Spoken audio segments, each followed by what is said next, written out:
अल्हम्दुलिल्लाहि अला नामाइहि शामिला व आलाइहिल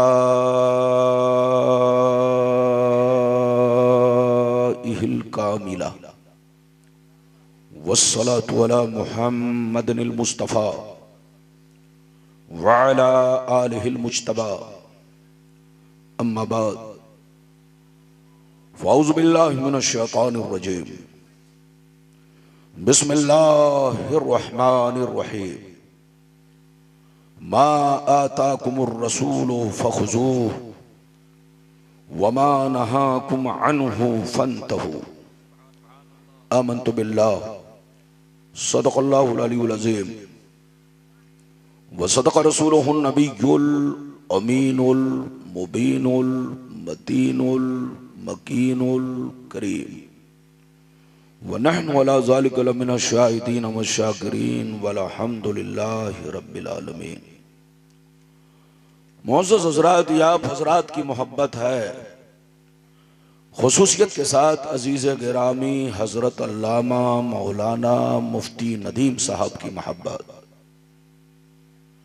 साथ ही साथ इस दारुल उलूम के जितने स्टाफ हैं सबों की मोहब्बत, साथ ही साथ रोशन नगर,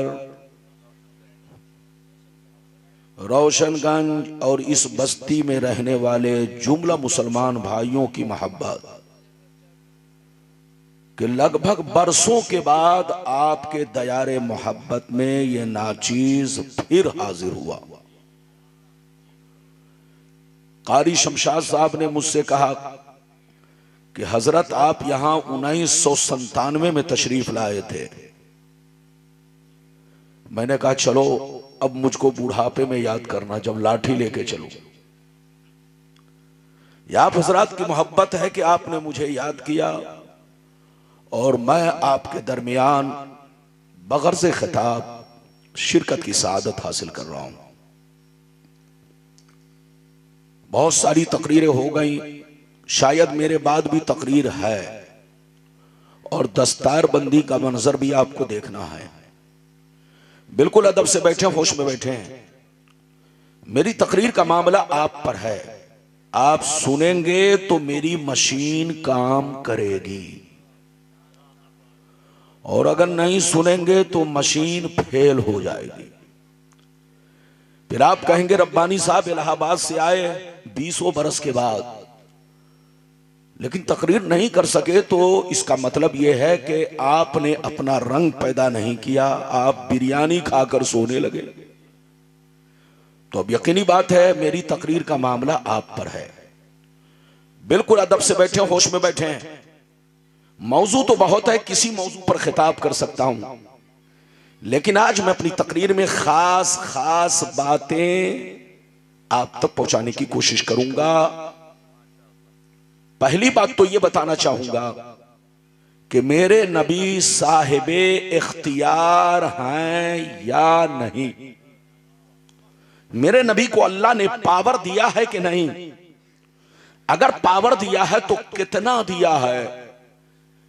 सिर्फ दीन में पावर है कि दुनियावी चीजों में भी पावर है? यह सारी बातें हदीस और कुरान की रोशनी में आप तक पहुंचाने की कोशिश करूंगा। दूसरी बात यह बताना चाहूंगा कि मेरे नबी हाजिर और नाजिर हैं या नहीं। 2 बातें हो गई। तीसरी बात यह बताना चाहूंगा कि अल्लाह ने अपने नबी को उम्मी कहा। क्या कहा? उम्मी। उम्मी का सही माना और मतलब क्या है? सिर्फ 3 बातें आज आपको मेरी तकरीर में समाअत करनी है। उठक बैठक ना करे, बच्चा भी उठे तो पकड़ के बैठाइए, जवान भी उठे तो पकड़ के बैठाइए और चच्चा भी उठे तो प्यार से अदब से बैठाइए, ताकि जलसा खराब ना हो। मेरी तकरीर के बाद आपको दस्तार बंदी का खूबसूरत मंजर भी मुलाहिजा करना है। आइए सबसे पहले खुलूस और मोहब्बत के साथ हम और आप मिलकर दोनों जहां के दाता वो आका मदनी ताजदार, दोनों आलम के मालिक मुख्तार सैयदी अबरार अखियार मुस्तफ़ा जाने रहमत शमे बज़्मे हिदायत नौ शही बज़्मे जन्नत गुले बाग़े रिसालत, अर्श की ज़ेबो ज़ीनत, फर्श की तीबो नुज़हत, जिनकी शान इन्ना आतीना कल कौसर, शाफ़े मैशर साकी कौसर, हुजूर ताजदार मदीना, राहत क़ल्बो सीना, कायनात की शान, मोमिनों की जान, यानी मुहम्मदुर रसूलुल्लाह सल्लल्लाहु अलैहि वसल्लम की बारगाह में सब लोग आगे पीछे वाले मिलकर अकीदत व मोहब्बत के साथ दरूद शरीफ का नजराना पेश करें। पढ़ें, जोर से पढ़ें, जोर से दरूद शरीफ पढ़िए। अल्लाहुम्मा सल्ली अला सय्यदना व मौलाना मुहम्मदिन बारिक वसल्लिम सल्लल्लाहु अलैहि वसल्लम व सलामन अलैका या रसूल अल्लाह सल्लल्लाहु तआला अलैहि वसल्लम। यह बताइए कि मेरी आवाज आगे से पीछे तक सब लोगों तक साफ साफ पहुंच रही है? और बोलो। मैं इको इसलिए कम करवाता हूं ताकि आपको पता चले कि मैं आम बोल रहा हूं कि इमली। आजकल इको इतना बढ़ा दिया जाता है कि सामने वाले को पता ही नहीं चलता कि क्या पढ़ा जा रहा है, क्या बोला जा रहा है। बिल्कुल अदब से बैठे, शेर मुलाहिजा फरमाए। शायर लिखता है, मकामे सैयदे कौनैन कोई क्या जाने, मकामे सैयदे कौनैन कोई क्या जाने, है जात सिर्र खुदा उनकी बस खुदा जाने, है जात सिर्र खुदा उनकी बस खुदा जाने। और करीब रह के हकीकत को जो समझ न सका, करीब रह के हकीकत को जो समझ न सका, तो दूर रह के कोई मुस्तफा को क्या जाने, तो दूर रह के कोई मुस्तफा को क्या जाने। और यह भी शेर मुलाहिजा फरमाए, इधर देखिए, यह भी शेर मुलाहिजा फरमाए, हुजूर ताजुश शरिया अलैहिर्रहमा का जो कलाम है उसी का एक टुकड़ा पेश कर रहा हूं। मुलाहिजा फरमाए, जमी को आसमां कर दे, सुरैया को सरा कर दे, जमी को आसमां कर दे, सुरैया को सरा कर दे। नबी मुख्तार कुल हैं, जिनको जो चाहे अता कर दे। नबी मुख्तार कुल हैं, जिनको जो चाहे अता कर दे। गया जिला के रहने वाले बाशूर मुसलमान, अगर वाकई आपने मेरी तकरीर को दिल से सुन लिया तो कोई भी बेईमान आपको बहका नहीं सकेगा, बशर्ते कि मेरी तकरीर को दिल से सुने। अभी मैंने जिस आयत को मौजू बनाया, रब का इरशाद पाक, मा आताकुमुर रसूल फखुजूहु वमा नहाकुम अन्हु फंतहू। ऐ मेरे बंदो, मेरा रसूल तुम्हें जो कुछ दे वो लो, और जिन चीजों से मना करे बाज रहो। अगर इतनी बात समझ में आ गई तो सारा मजमा हाथ उठाकर बोलो सुभान अल्लाह। ऐसे काम नहीं चलेगा। जब सारी दुनिया सो गई है तब मेरा नंबर आया है, तो अब तो मुझको दोनों काम करना पड़ेगा, तकरीर भी करनी पड़ेगी और आपको जगाना भी पड़ेगा।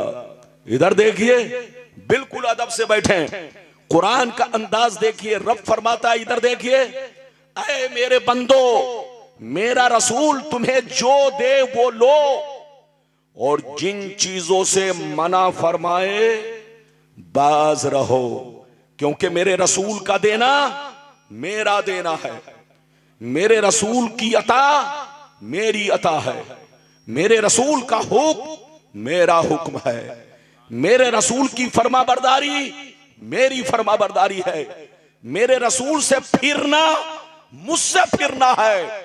इसलिए याद रखो, ईमान का तहफ्फुज चाहते हो, ईमान की सलामती चाहते हो, तो मेरा रसूल तुम्हें जो दे वो दिल से कबूल करो, माल दे तो माल को कबूल करो, और हुक्म दे तो हुक्म को कबूल करो, और जिन चीजों से मना करे बाज रहो, बाज रहो, बाज रहो। मेरी तरफ देखिए, कुछ लोग कहते हैं कि नबी को कोई इख्तियार नहीं, नबी को कोई पावर नहीं।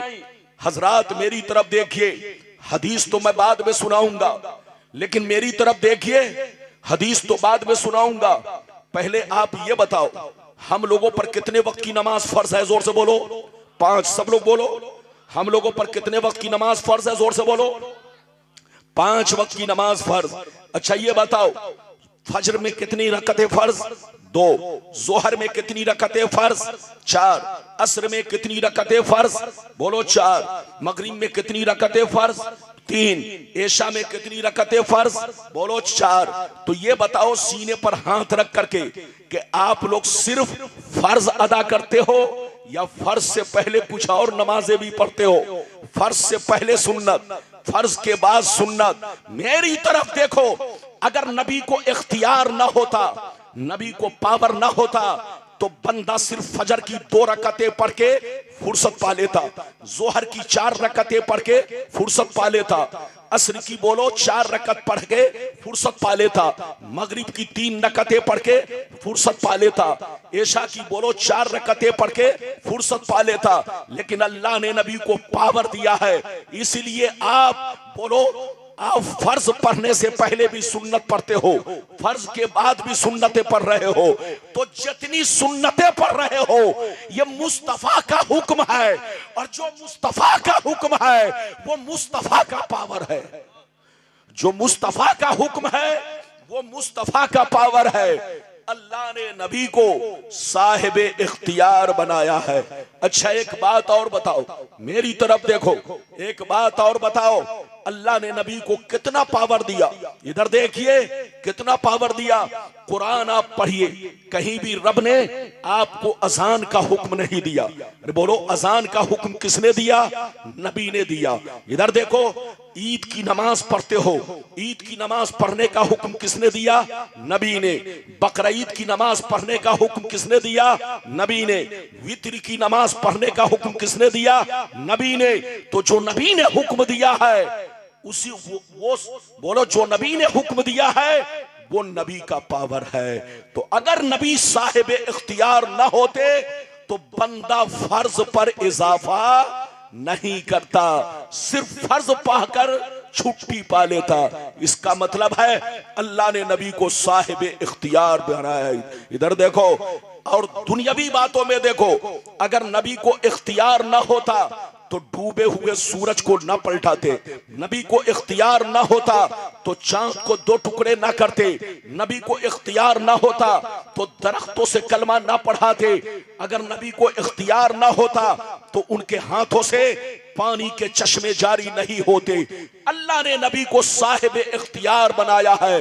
नबी जो चाहे, जब चाहे, जिस वक्त चाहे, जिसे चाहे अता फरमा दे, और जब चाहे, जिस वक्त चाहे, जिसके लिए चाहे वो चीज मना कर दे। ये है नबी का इख्तियार।